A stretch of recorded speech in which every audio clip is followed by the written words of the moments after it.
Ah, And we're live.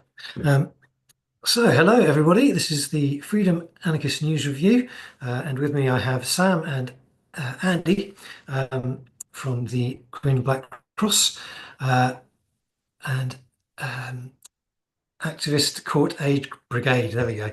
yay! Um, I always forget the name.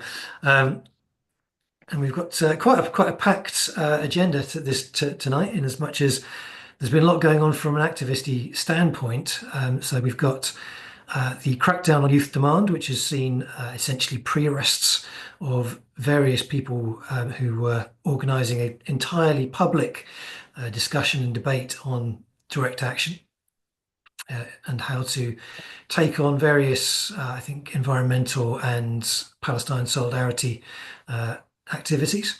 Um, Just Up Oil, on the more positive aspect, maybe, have declared victory over the forces of oil drilling in the North Sea and have said that they will be hanging up their high vis, presumably to go on to bigger and better things. And the other bit which has popped up today, Netpol have written a long article decrying it, is the government's plan to impose face mask removal on major protests. That police will be allowed to arrest anybody who is wearing them, uh, regardless of whether it is being worn for health and safety reasons. For example, if you are immune deficient, they will be allowed to arrest you, and only later will you be able to say this was done for perfectly legitimate reasons. And then we'll be talking about tariffs and Britain's addiction to the old order, specifically its seeming unwillingness to bite back with Trump's oncoming. We're going to just miss the announcement, imposition of tariffs worldwide, it seems. Um, there's also a couple of other ones which, if we have time, we can get to, which include the Environment Agency being instructed to essentially shut up and allow whatever developments to take place that they like, that the government wants, and a further attempt by Yvette Cooper to undermine the Human Rights Act and specifically the right to family life. This is an ongoing campaign by the Home Office, which does love to capture and is very good at capturing ministers to keep attempting to undermine um, the international human rights law because they don't like the migrants. On that note, I guess we can start with the protest end of things and ask, certainly Andy, I think it's probably a good one to start off with, to talk about face masks, as this is today's big story. Well, it's today's story, yesterday's story, and probably a story for a while to come. Now, the last Tory government had this legislation lined up, and then for reasons that still amaze us, well, believably because Richie Sunak wanted his kids to start school in America at the appropriate time, he called an election, and the whole thing was lost. Labour have completely duplicated what was in the Tory criminal justice bill in a crime and policing bill. And for anyone who wants to look it up, in the draft bill, it's in sections 86 through 89. And then there's a thing on pyrotechnics as well that they're going to throw in um, for, to ban those. Although I should say for everyone that there's an exception for matches that they worked out far too late were a pyrotechnic, and so they've had to actually put a clause in saying that you still can carry a box of matches. Um, but it will be dealing basically with smoke flares. There's already legislation, surprisingly enough, again having real explosives. And loads of stuff on fireworks, both in the Fireworks Act and in the Explosives Act of 1875. Real explosives are covered in the Explosive Substances Act of 1883, which we always give a nod to because anarchists caused that act, particularly Johann Most and his predilection for dynamite. Got him a conspiracy trial and being jailed, and then they brought in emergency legislation against anarchists having too much explosives. And that shows that there's always emergency legislation on the back of the latest panic. But on the face masks, very interesting thing Simon said on the introduction there is that, of course, the draft legislation, and it may be amended. Who knows what will happen in the House of Lords? Thank God for the Gargoyle old ex law lords. Um, um, it does have exceptions to for three things. One, if you're wearing a disguise for health reasons, so COVID masks are the obvious one. The second is for religious reasons. That can get quite complex as to what will count as a religion. You can see certain well-established religions being believed. People pretending to be Jedi Knights again are going to have a great deal of difficulty arguing it in the courts. And the third exception is if you're at work. I looked at that for about 10 minutes until I finally realised what it meant. It meant cops wearing bash helmets because otherwise they would be covered by the same thing because you can't see which of them they are. But you're right. The key point to this is that the police can always arrest people for having a reasonable suspicion, and if you manage to prove it later in court, you've still been to the police station, you've still been roughed up, you still had 6 months waiting for a decision whether to prosecute, and possibly you had a trip to court to waste your life away. And that's the intention of it. It's to promote the fear that people will then not wear any masks because they think that they might be nabbed straight away. And this is the crucial difference between what we've already got, which is in Section 60AA of the Criminal Justice and Public Order Act of 1994, that was actually brought in by the Knives Act of 1998, and then when it was 60A, and then promoted to 60AA in the Antisocial Behaviour Act of 2003, I think. But check all these things because I might be wrong. I might be just making that up to make myself look clever. I've never once doubted your encyclopedic knowledge, Annie. But the key difference is that in that one, it was an offence. Again, there had to be an authorisation by a senior officer, inspector or above. But the individual officer had to come up to you and say, remove your disguise. And if you did, that was it. Only people who tried to pull their bluff could be legitimately arrested for it. So the way I see it is that there is something in the legislation that says they've got to publicise the fact that in this area at this time you aren't allowed to wear a disguise. But unless they've got video footage of you being told by some copper you're not allowed to wear a disguise here, the actual prosecution is not going to stick. But that's not their aim. The aim is to intimidate and scare people out of it. For those with long memories, you might recall that Section 5 of the Public Order Act, where you cause harassment, alarm and distress, the police weren't initially allowed to arrest people just for doing it. They had to give them a warning to stop and could only arrest them if they did. A friend of mine was on a demo once. He was happily swearing at the cops. The copper told him to stop. He said, all right, then I will. Copper kicks him in the shins. He goes, oh, fuck. And then the cop arrests him for swearing.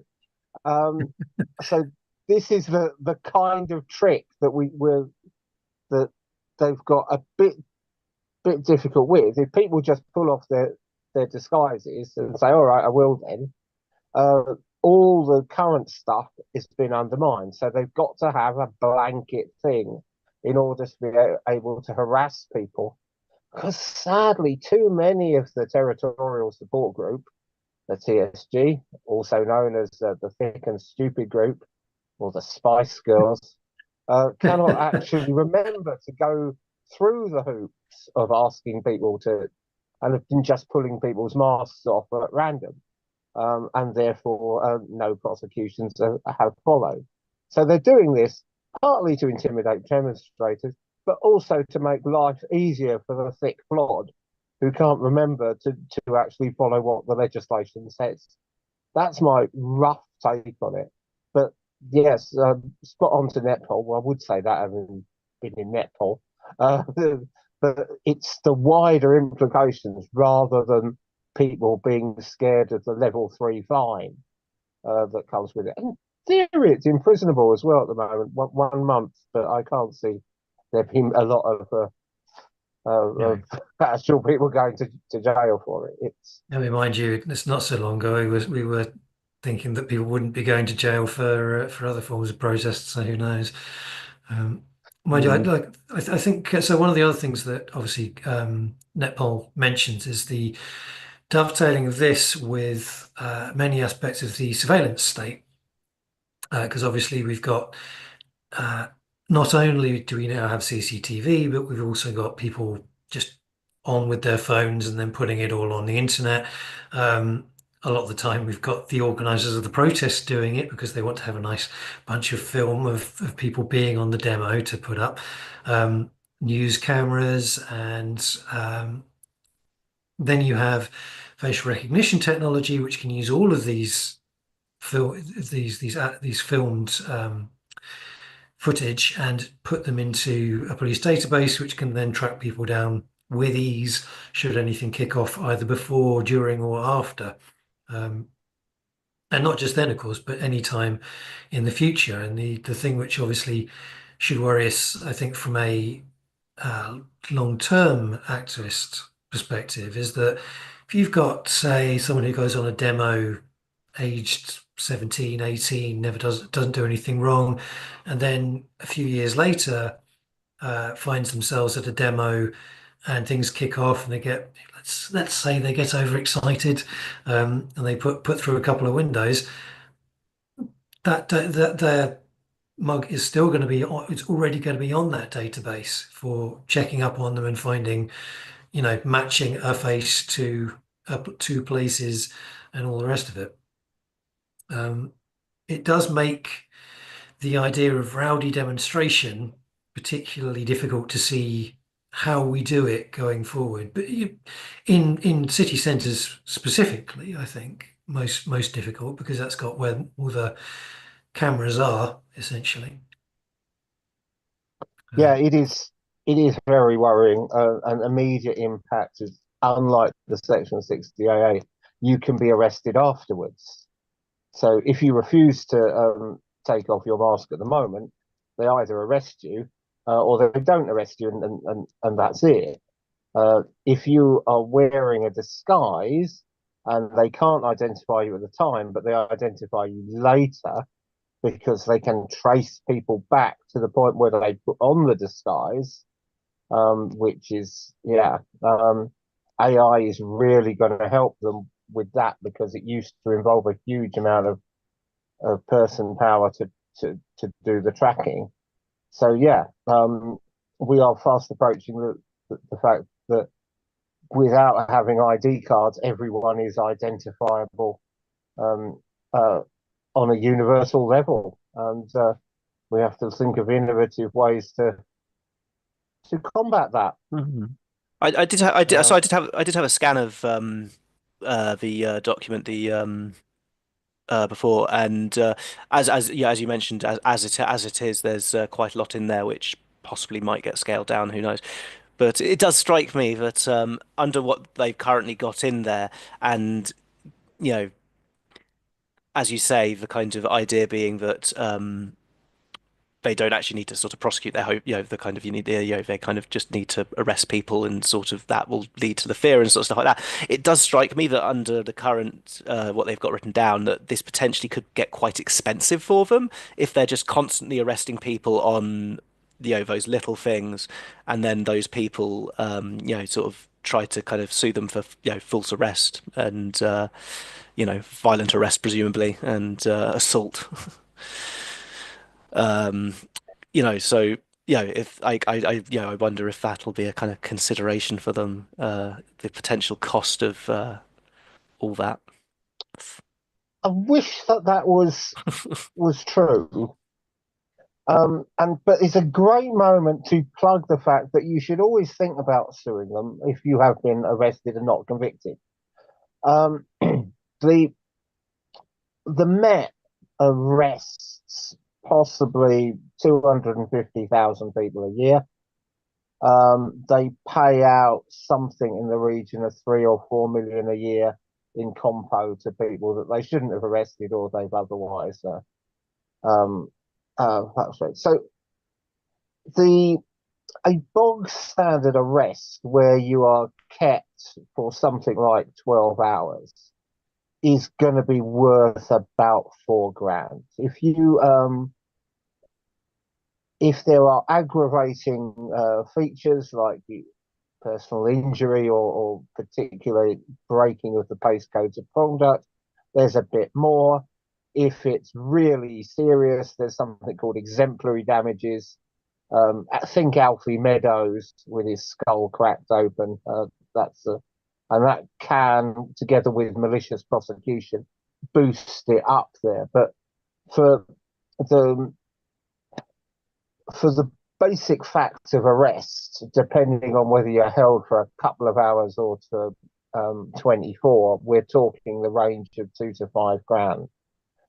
Well worth people doing, well worth pursuing. Just most people don't. They are put off by the length of time and the false assumption that it's really, really hard to do. I'm not saying that everyone will succeed just because you've been acquitted. They might. What's got to be proved is they didn't have the reasonable suspicion rather than you were innocent. But it's certainly worth people giving it a shot. Absolutely. So moving on to the next topic, the crackdown on youth, well, related, I suppose, is the crackdown on youth demand, which saw essentially pre-arrest situation in which they had not actually broken any laws, but they have been accused of planning to break laws, which all seems rather dystopian, but not uncommon, as I understand it. Indeed not. There is oh god, there is an old Freedom article on this one, which is called inchoate offences, and conspiring to do something, inciting, which is now called encouraging and assisting something, or attempting offences are the categories of things that you haven't done yet, but you can do. And they are pretty wide because you can conspire to do things that you can't actually do because they're impossible. Like you can conspire to rob your neighbour of all their gold when they haven't got any. And the only real catch with conspiracies is juries don't seem to like them either because nothing's actually happened. And so even when people have been very deeply involved, there's actually a wonderful case about the Burning Pink movement, a precursor of JSO, in which Roger Hallam was, bless him, on trial. Now, he walked into the police station to hand himself in so that he could achieve justice in the courts with his phone unlocked. And I actually sat in the court case when the prosecutor read out in her posh voice, this text appears in Mr. Hallam's phone. Don't tell anyone else what we're doing or that they're signing away their lives in blood. The jury laughed, but they let him off. And there is this thing that conspiracy can only be tried in the Crown Court in front of a jury. And it's hard to see how they are going to succeed with a prosecution on youth demand that have relatively peaceful intentions that they have two major demands. One, I believe, is to spend 1.5 trillion pounds on the global climate crisis. Well, good luck with that demand because the other one I think is the reason why we're seeing this is that they're demanding a boycott of Israel, of all Israelis and a trade embargo. And that's the one that the state is Americans about because that's pretty much in the popular mind at the moment. People are also why we are opposing the invasion of Ukraine and not opposing the Israeli invasion of Palestine. And because that doesn't fit with the political agenda, that's why youth demand are really not says.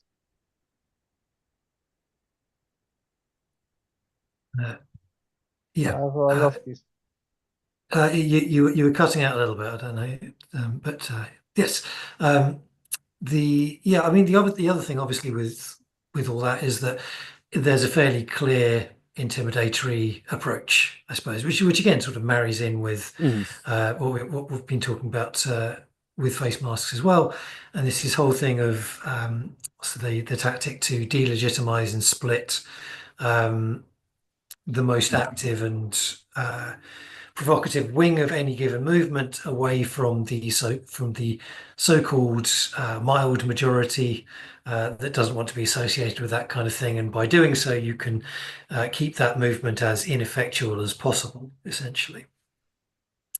Although it seems to me that they're struggling with it a little bit because they went so overboard with portraying all aspects of Palestine solidarity as equivalent to, wild levels of anti-Semitism and direct support of the worst aspects of Hamas and all the rest of it, that they kind of they started too high on the scale of these people are outrageous, and now it's more difficult to then say, well, these people who are doing these non-violent protests are even more outrageous. It doesn't quite come across as effectively, I think. But like in terms of, so I don't know whether there's going to be court cases coming up for youth demand or what solidarity can be done in their cases and all the rest of it.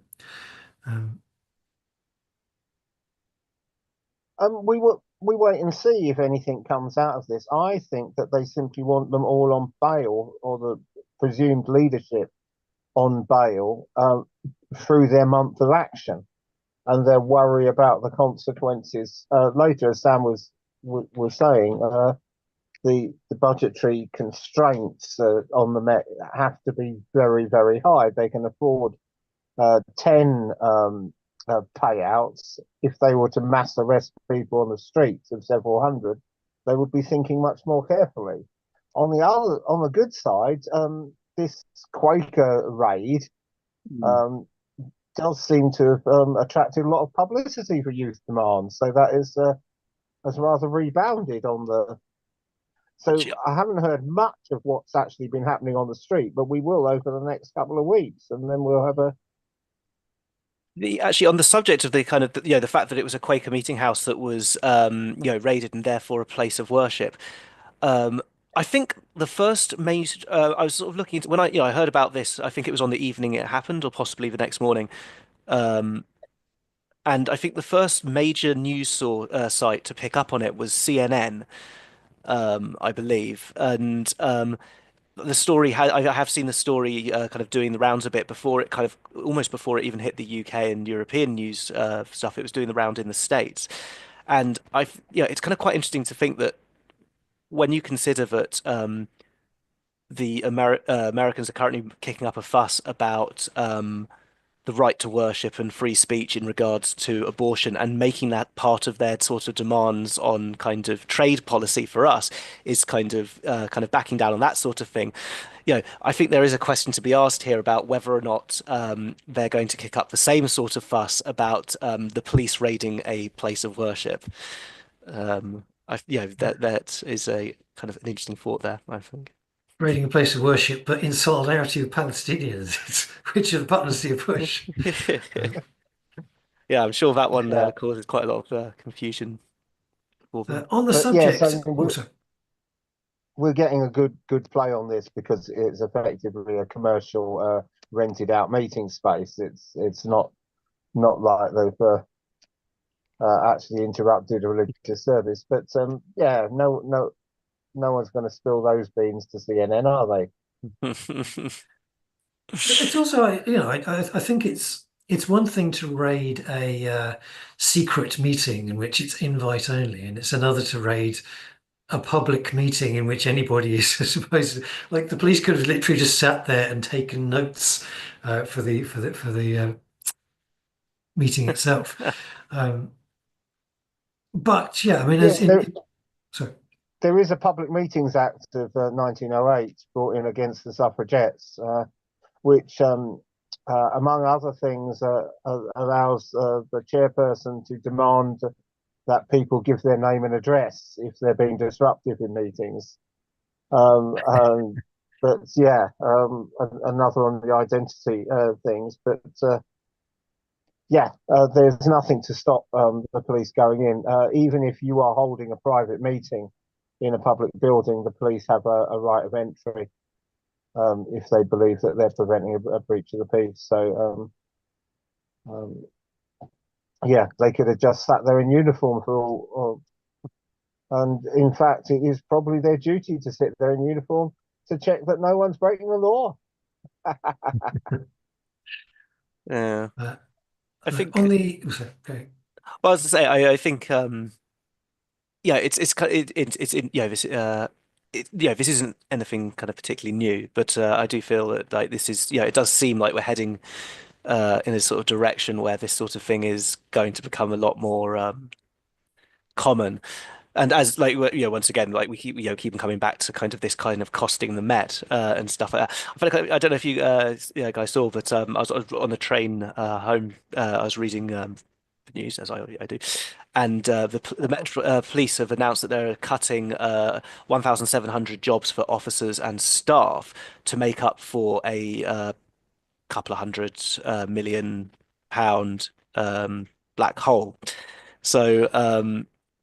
It's kind of interesting that they seem to be going in this direction, which sort of is going to cost them more. I'd also say that, sort of mirroring what Andy was saying about sort of suing the police, sort of it seems that seems to be an effective way of getting those violent criminals off the streets. Is if you want to stop kind of those gangs in blue, sort of gang warfare and all that, sort of sue the cops. So it seems to be having. Yeah, London's biggest the, the gangs. cops the cops do look at it from the same thing. Public order is one of the things that they think that they can pressure the government into giving them more money for, because governments are scared of major protests on the street. And I suppose we last really saw it with the student demos back in 2009, where the Tory party headquarters got trashed at Millbank. And after that, the Met basically got a free rein to kettle people in their thousands because they turned up and said and shrugged their shoulders. Oh, all these people have got human rights and so forth. So we just let them do their protest, and until more money and more powers were supplied by the government pronto. Yeah. So, Uh, sorry. yeah, once again, the donut theory of policing is that their motivations are not particularly political. They are based on can they get back to the canteen to eat donuts? Can they earn enough overtime to buy the donuts? All right. So we should probably move on. Which it all leads us quite nicely, actually, to the uh, past masters, and I do mean the word past, of making an enormous splash to recruit, regardless of whether people approve of them or not, is Just Stop Oil, who have declared victory in their campaign to stop the exploitation of oil fields in the North Sea, and on those grounds have decided to stop. Um, although I have no doubt we shall see another version of them reappear at some point in the near future. There's an interesting, so obviously we've done Freedom has had an opinion piece on Just Stop Oil, which is quite critical in many ways of the phenomenon as a whole. Just Stop Oil may or may not be writing a rebuttal piece in the near future. Well, actually, you'll have to see. But in terms of lessons learned, I suppose, when it comes to Just Stop Oil, I mean, obviously we have the complicated aspect, I think it's fair to say, where on the one hand, they and XR before them, when XR was still into that sort of thing, didn't manage to do the thing that they were kind of really setting out to do, which was overwhelm the prison system and cause chaos in that way. They were obviously very unpopular among a large swathe of the public, at least in part because they kept on doing these big, spectacular things, which weren't just targeting, as previous movements had, the petrol stations and all this kind of jazz, the roads, sort of unbuilt roads, the trappings of corporate power and all the rest of it to the same extent. Obviously, they did do some of that, and some of it was very good. But some of the stuff which had happened early on, and particularly you have things like the blocking of tube trains, and then later on you've got things like disrupting sporting events and going after paintings in galleries and all this kind of stuff. It was certainly presented by the media as a series of own goals, but was it, I suppose, is the question, because it certainly didn't seem to slow them down that the general public was being certainly told, and in some cases was in agreement that these actions weren't appropriate. But it did also create, I think it's fair to say, an opening for the state to extend punishments for those kinds of direct actions. So what are folks' thoughts on the legacy that JSO has been leaving? I suppose I'll start with Sam because obviously, Yeah. I mean, I've always found them kind of that's very much it. I guess, kind of quite a kind of curious group, I guess, in some regards. They attract a lot of hate from kind of all corners, it seems. But they kind of remind me, you know, I've sort of spoken to sort of people who have sort of been, sort of involved and stuff like that. And the opinion that I got from them was the fact that, like, that kind of unpopularity kind of wasn't really all that sort of relevant. Like, we're not here to make friends. We're here to sort of push an issue and to sort of gain attention and get people talking. And ultimately, I can't, if that's the way, they sort of were kind of approaching it, I can't really say that they were a failure though, because ultimately they did exactly that.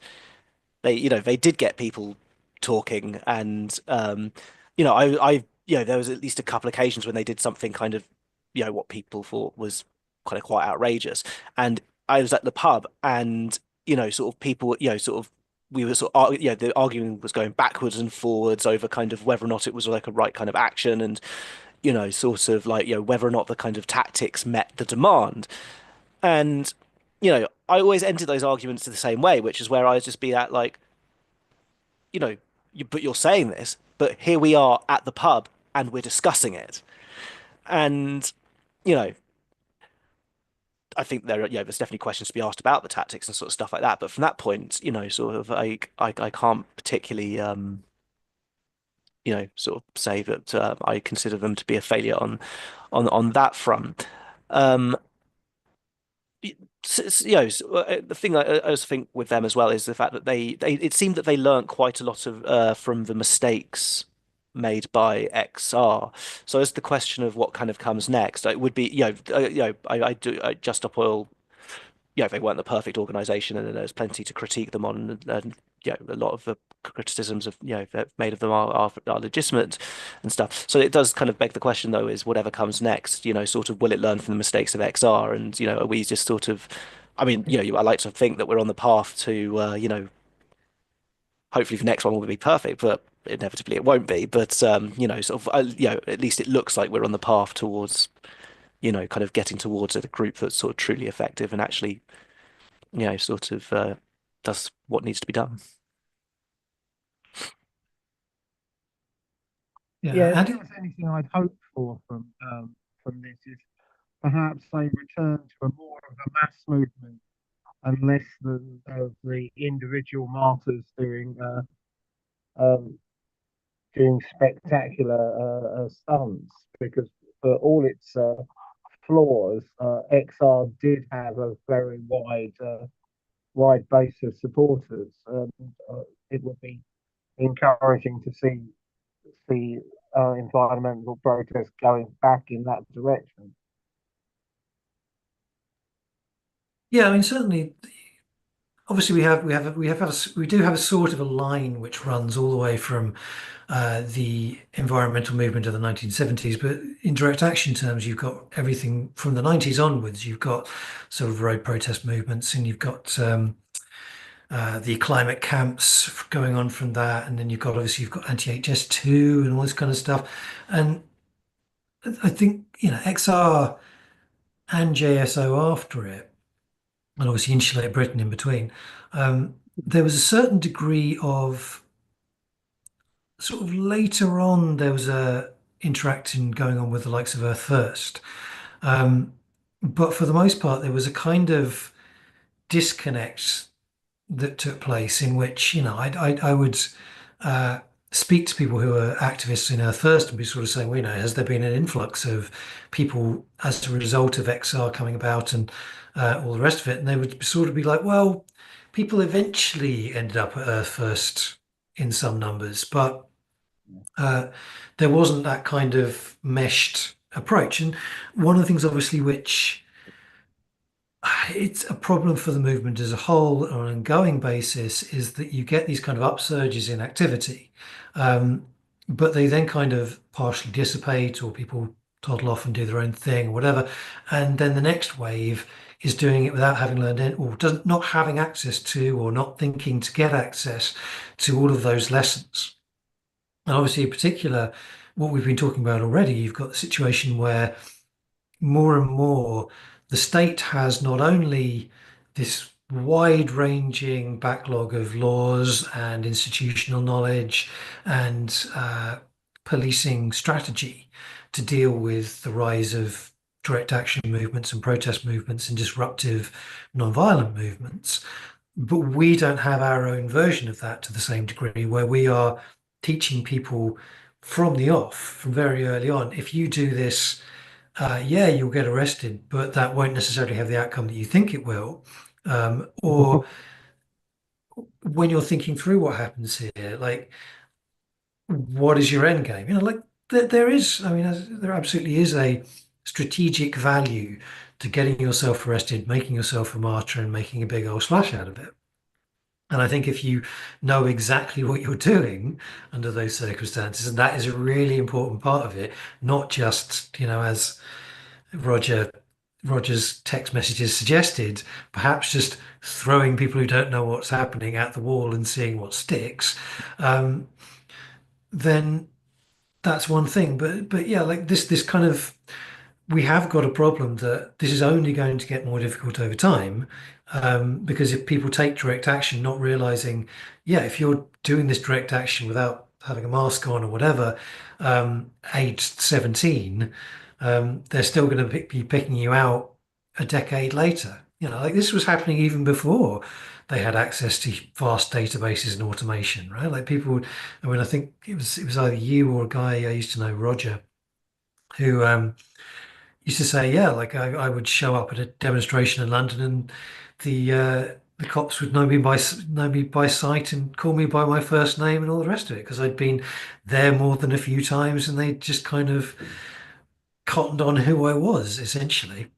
Yeah, I've Um, definitely been on demos where, well, in the early days, about 10 years ago, where I'd turn up with the veteran and the cops would just come over straight away and be like, all right, Bob, good to see you. You're keeping out of trouble, being all friendly, like, but very, very, very clear that it's like, we've made a note of it, you've arrived. Yeah.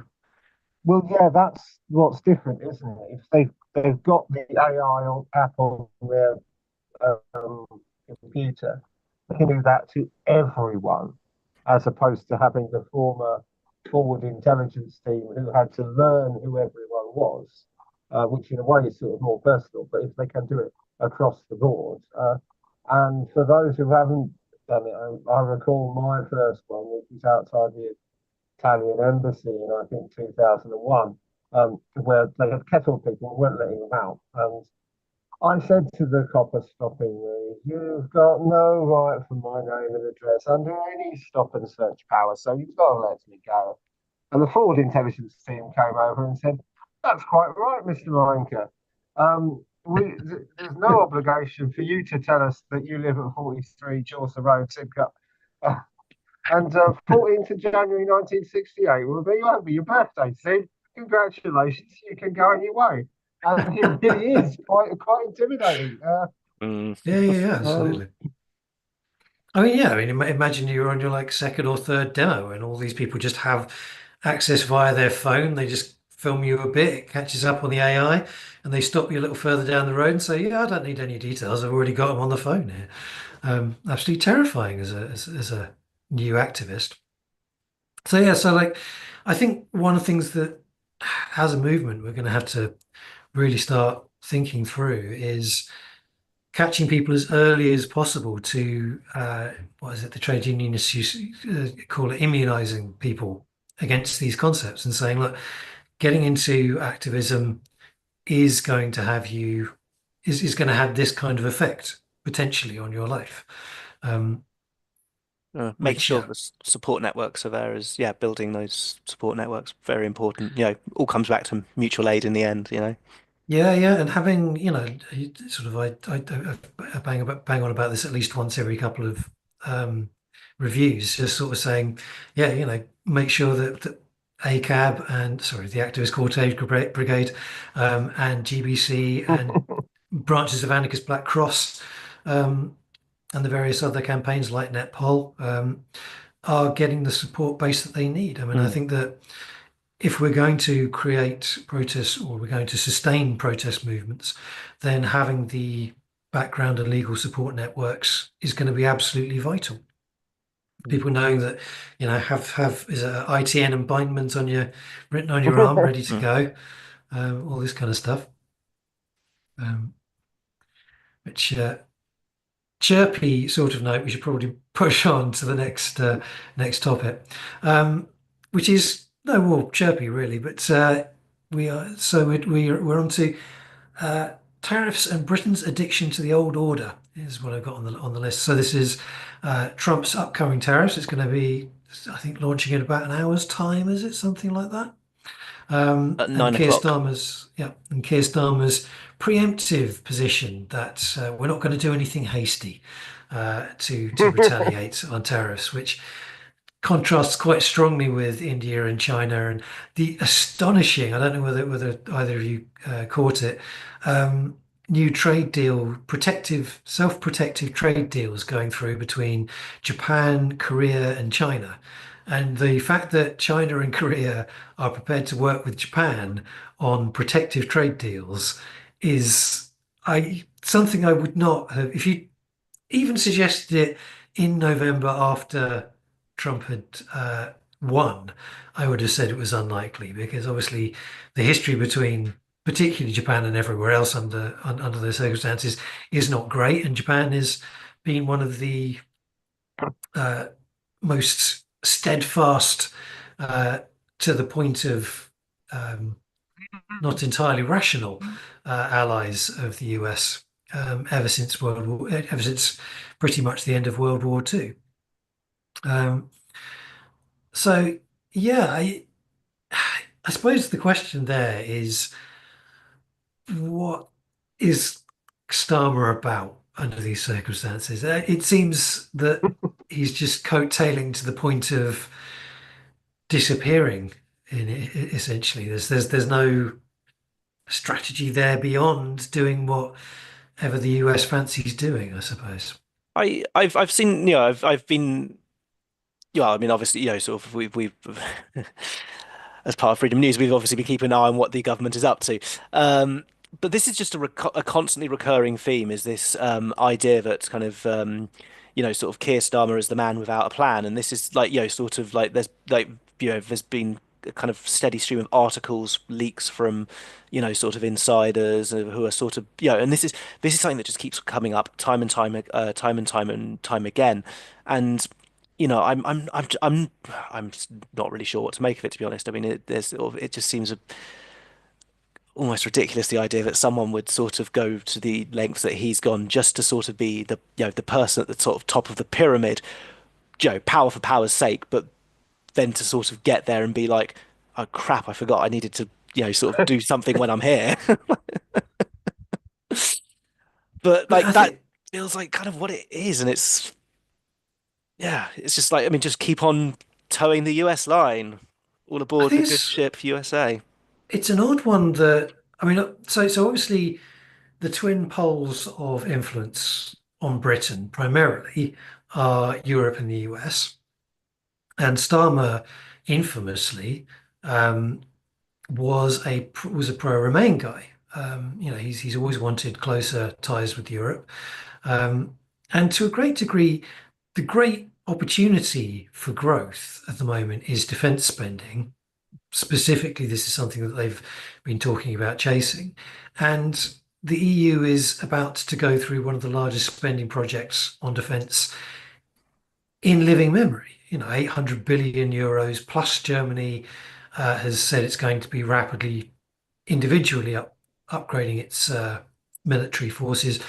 Most other countries in Europe seem set to follow. I think Italy and France have both made similar kinds of noises. And the US has shown no indication at all that just sucking up to it is going to make Trump amenable to just kind of giving stuff away.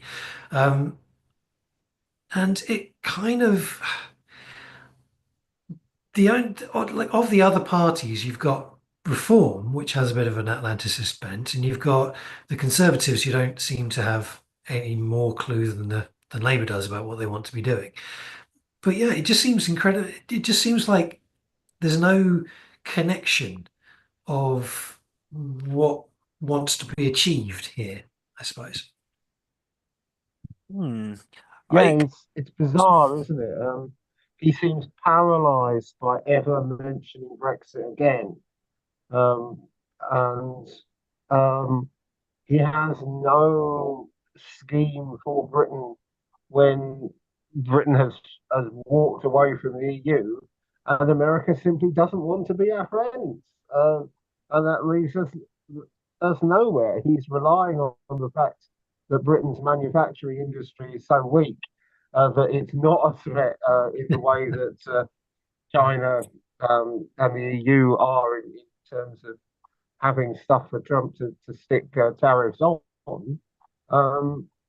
But he really does seem to lack a plan. Even on the defence one, all he's managed to do is rob the foreign aid budget, uh, which is barely going to fill BAE's coffers on what they're already planning to sell the British military. That's going to be no good.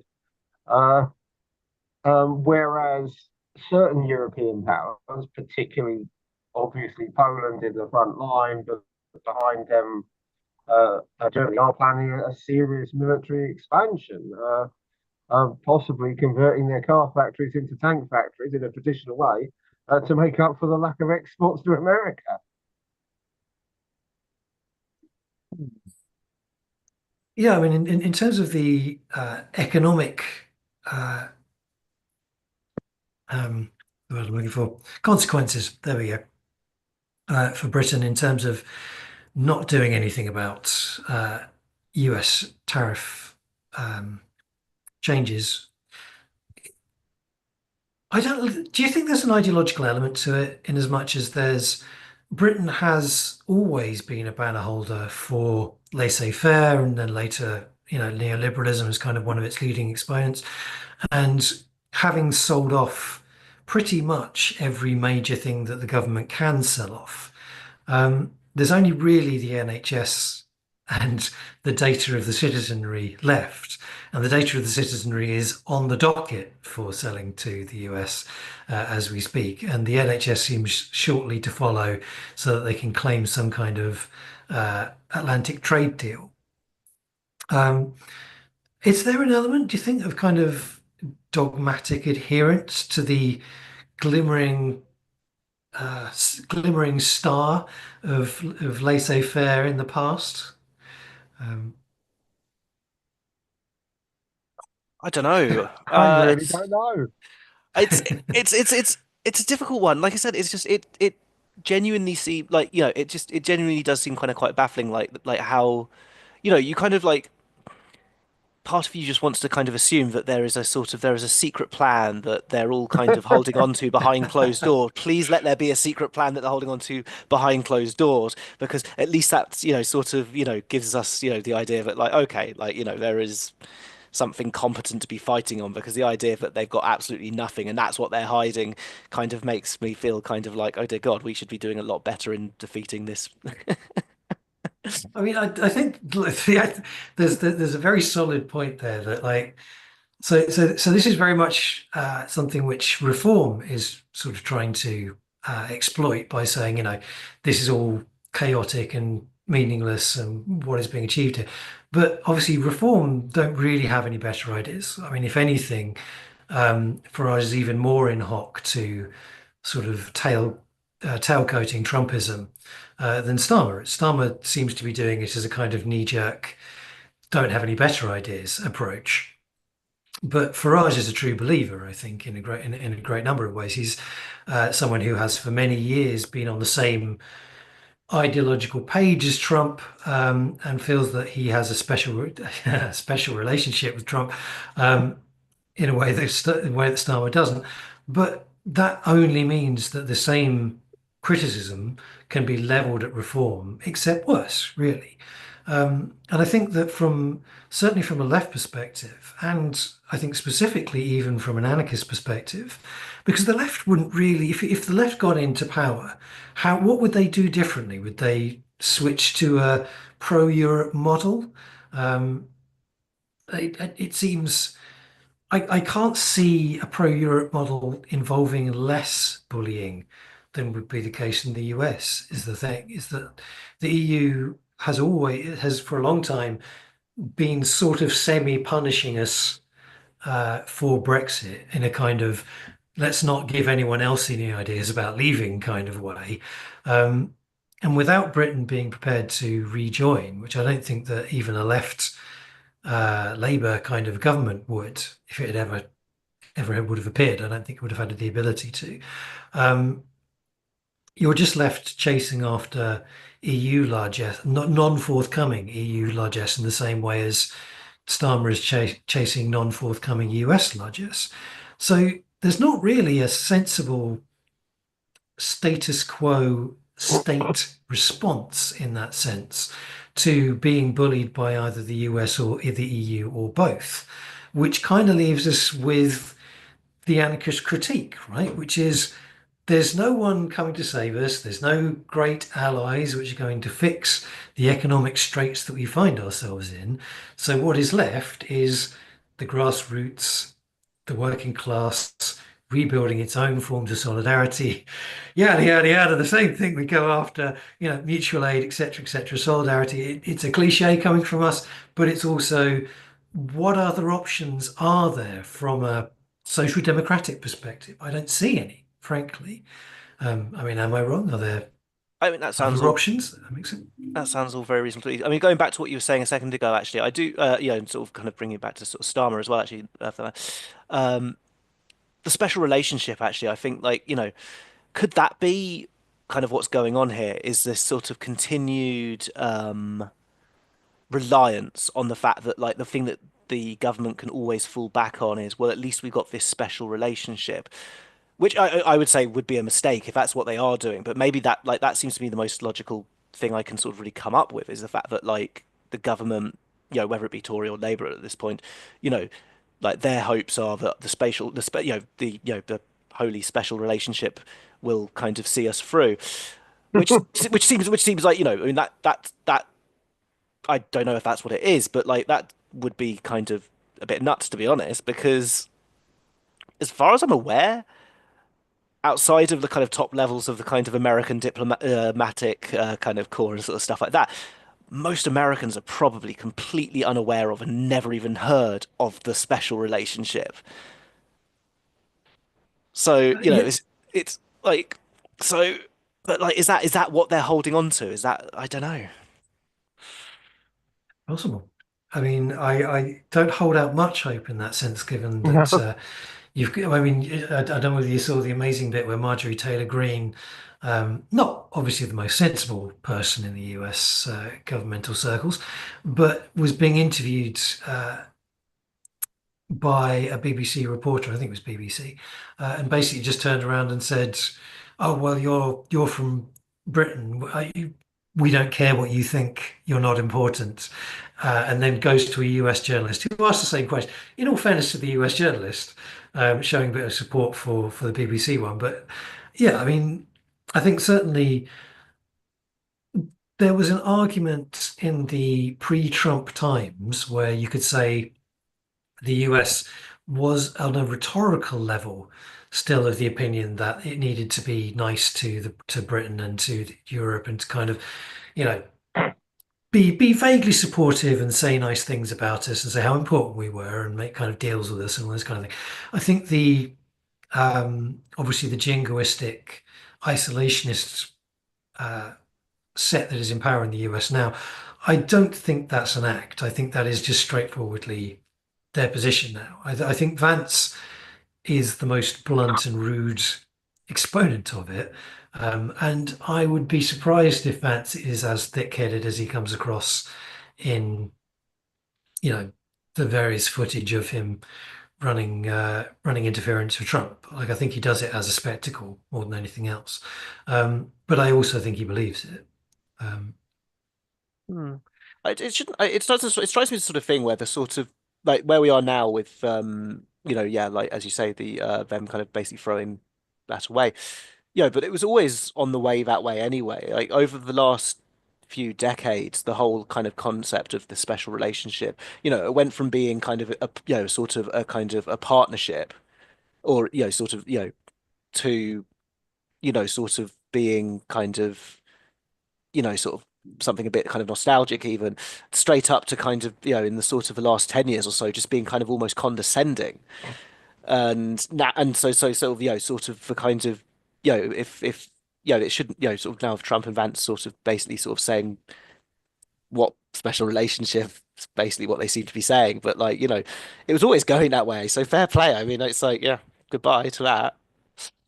And which once again makes the whole sort of thing that the kind of if the government is kind of relying on it, a very odd thing to rely on.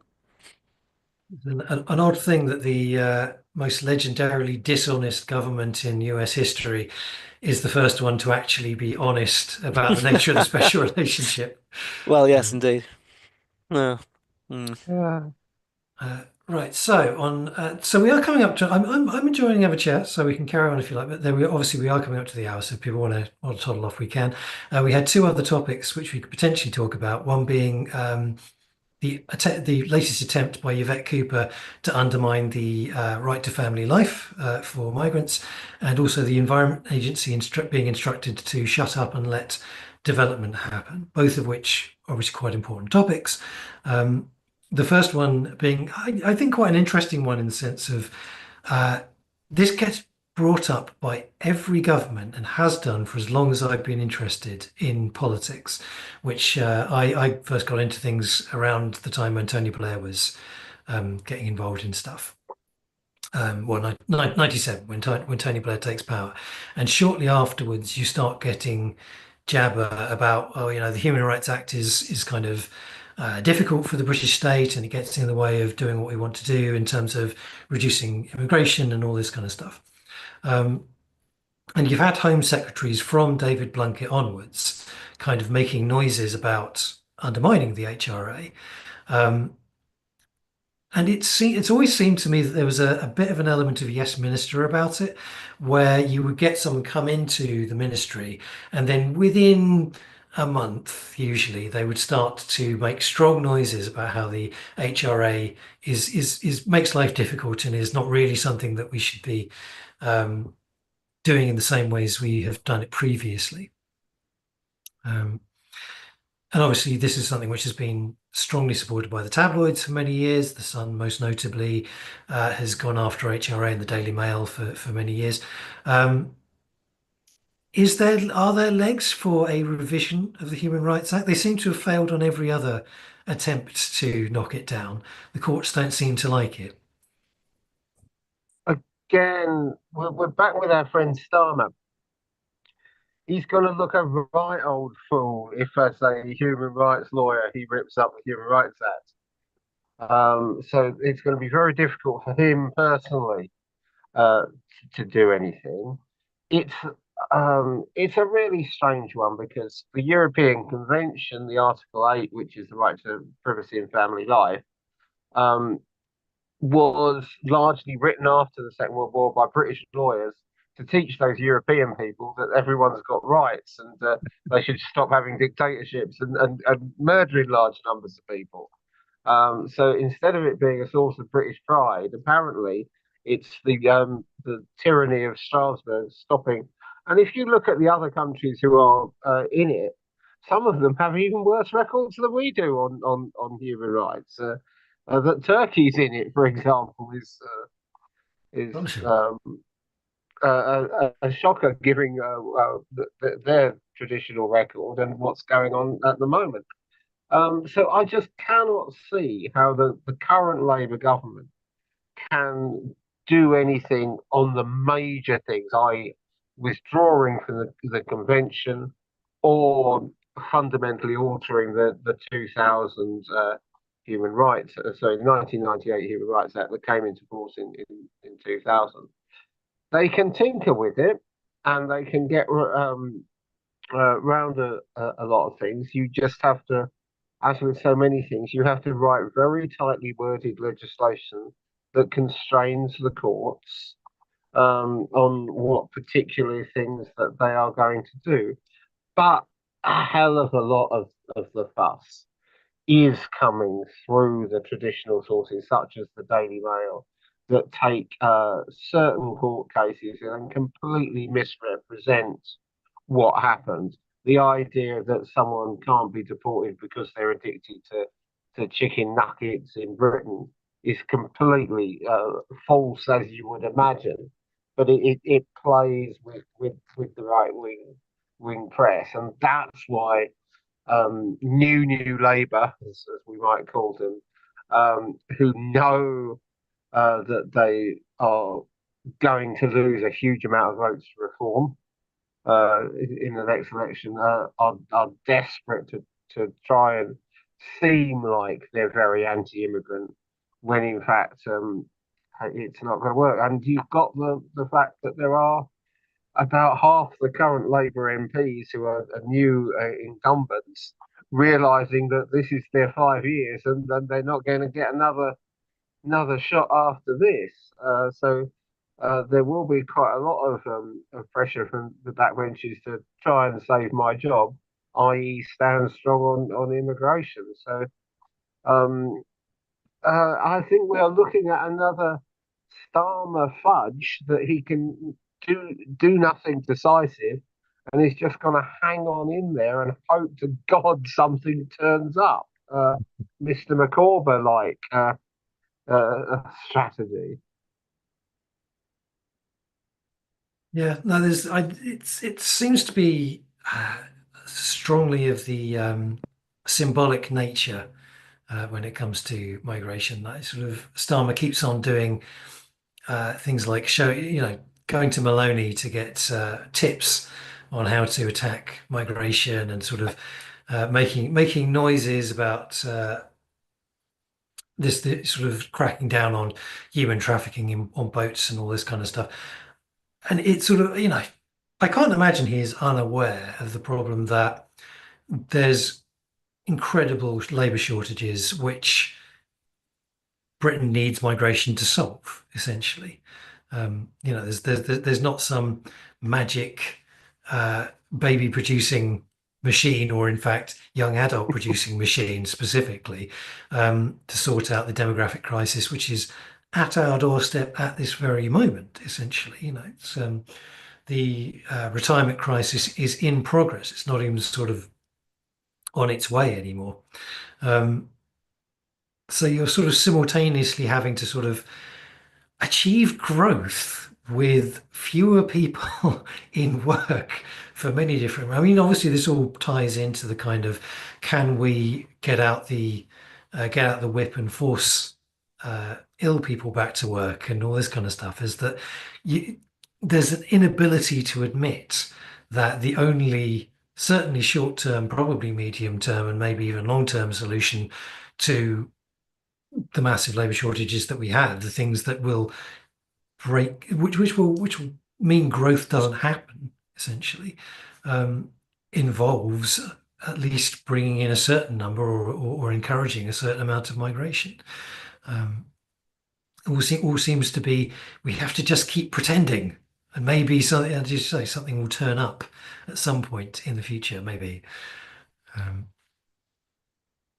I think your sound's off, Sam. Thank you. I think this is what makes kind of Keir Starmer sort of such a kind of utter bastard, really. Is that is the pure performativity of all of this. It's kind of, you expect this from the far right. They've got ideological kind of like, sort of stuff on their side. This is what they do. That's their thing that they do, and that's sort of fine, stuff like that. And he absolutely 100% does know better. His background, the party he's in, the people he hangs out with, his advisors, literally everyone has got to be telling him, and he must know this from his own sort of thing. So, that's the thing which makes him such a kind of, I'm not going to use that word because we're on YouTube, but like, but that's what makes him, that is the fact that he is fully aware of all of that. And despite that, he is still choosing to sort of go down this performative path where he is, sort of, him and his administration are sort of targeting some of the most vulnerable people in society. He knows what he's doing. He knows it's going to make life hell for them. And he just doesn't care, because that's what allows him to sort of stay in power. And it goes back to what I was saying earlier as well about the fact that, like, he is the guy who sort of like at some point about 10 years ago, he seems to have decided, you know what, I fancy maybe prime ministering sometime. And, he's now got that. And it's like, well, how do I stay here? It's not how do I make the country a better place. It's not like anything like that. It's how do I stay here? At least even Boris Johnson at least seemed to have the motivation of wanting to sort of leave his sort of mark on history and sort of come up with some great thing that people can look back and say, this was the Boris Johnson thing. He had that. You could see where he was with that. He wanted a legacy. Starmer doesn't even seem to have that. He just wants to sort of be in power. It's, oh God, he infuriates me. I hate the bastard. I hate him. It's I used to get asked back when Corbyn was a going concern. I used to get asked whether I wanted Corbyn to be prime minister. Obviously, from a generally non-voting anarchist perspective, I was sort of saying I wouldn't wish it on him primarily. And like it was a bit of a pithy whatever, but I did mean it, because it's like this Labour government. I mean, it's just not a good government, right? It's a government which has no, beyond a kind of vague centrist aspect of keep the status quo going and hope it works out somehow. It doesn't have an ideology as such. Corbynism did have an ideology, but it would have had exactly the same insoluble issues that we're talking about here, and it would have.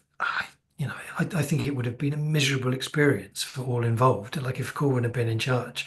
Can you imagine Corbyn in charge with Trump? Like, absolutely.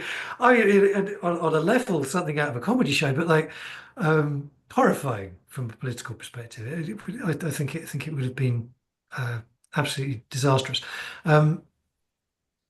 So I think. Do people want to do a very brief bit on the Environment Agency thing, or are we kind of running out of steam and wanting to wrap up. I'm happy either way. I'm afraid I don't know much about that particular story. Well, I can read out the Yeah, I'm basics of pretty it. ignorant, to be honest. So the story itself, it's a relatively lesser known story. It's one of the reasons why I listed it. Is that so it's from the Financial Times, our favourite newspaper, and it is about the Environment Agency in Natural England, which obviously the Environment Agency is a public body that oversees waterways, environmental permits, fisheries, flooding and waste, and Natural England is in charge of habitat conservation and protected species. And they are to be set new objectives to ensure that they are not blocking development, which obviously ties into the strong Labour position that particularly new housing projects should not be Stopped by newts. well, yes, stopped by newts or indeed NIMBYs. And yeah, so this is in fact, this is Rachel Reed, not Rachel Reed, Steve Reed, Rachel Reeves, Steve Reed, sorry, who's the Environment Secretary, lesser known in the Labour government, who was talking at Kingsbrook, where 2,500 homes are being developed, alongside 100 hectares of wildlife habitat, as a win-win for both the economy and nature, and basically is telling two of the bodies that might get in the way of fast-track development for housing developers, that they should no longer get in the way. It kind of fits in with a bunch of other projects that they're doing, which is designed to undermine council's ability to say no, among others, but also various other departments in the government. I think it's an interesting one from freedom's perspective, specifically, because one of our most famous writers, Colin Ward, was always all in favour of build new houses wherever you should, and whenever you can. And he was very much not in favour of NIMBYism or indeed government regulations getting in the way of people building houses. Colin Ward obviously comes at it from a more people should be allowed to build houses perspective, which in the 1960s and 70s was a more grassrootsy affair, I think probably reasonable to say.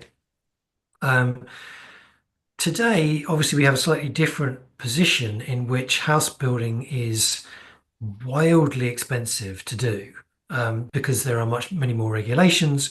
In many ways, a good thing, in terms of building the houses at a decent quality and making sure that you've crossed your T's and dotted your I's so that they don't fall down on people's heads.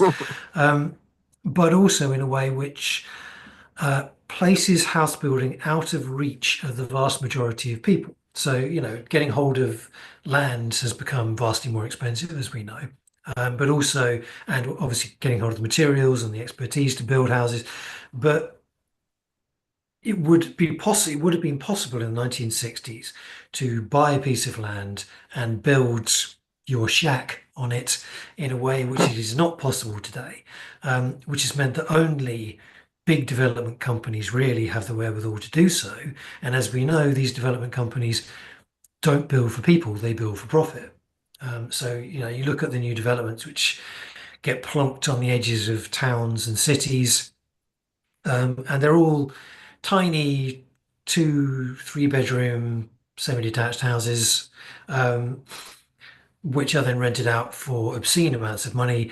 There's no connection, there's no bus connections, public transport connections, there's no clinics, there's no schools. All of these are expected to be provided by the local public sector, essentially. So all of the profit goes into the pockets of the developers, and all of the load goes onto the local community.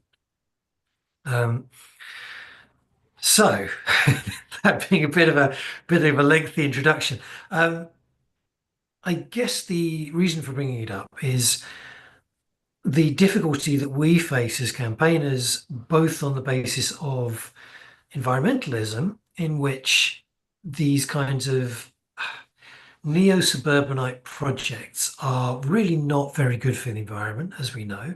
And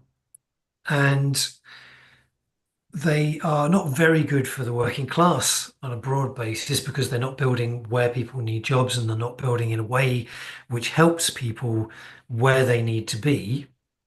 So, if you build a bit like a big suburb on the edge of a town which is already struggling to provide jobs, for example, not as useful as building a high rise where you can place people where jobs are plentiful, like in successful cities like Manchester and London and all the rest of it.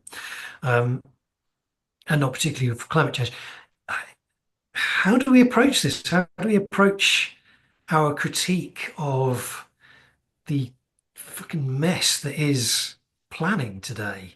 And this essentially being a symptom of it is saying, rather than talk about how we fix the planning system in a way which both doesn't undermine and destroy the natural environment as we know it, but also engages with and future-proofs the building projects that we need for the working class in the future.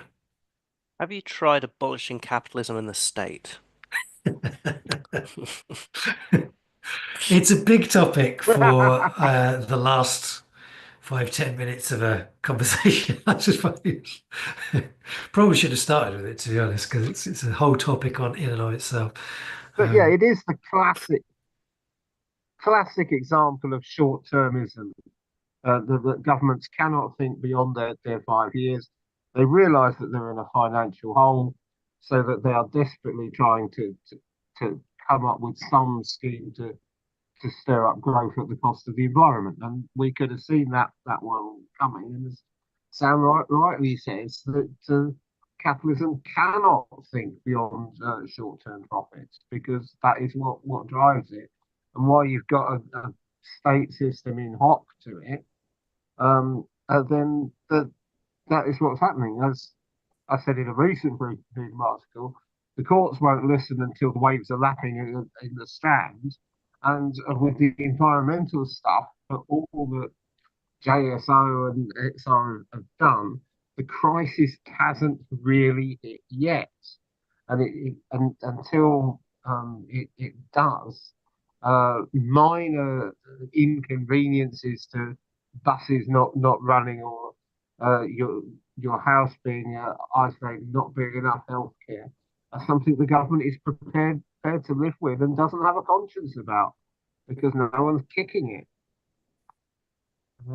Which I suppose brings us full circle back to environmental movements and the need to get involved with them and start to engage with these projects. So, I mean, this is going to be a major issue for local campaigning, certainly in the next 5-10 years, bringing this kind of thing forward.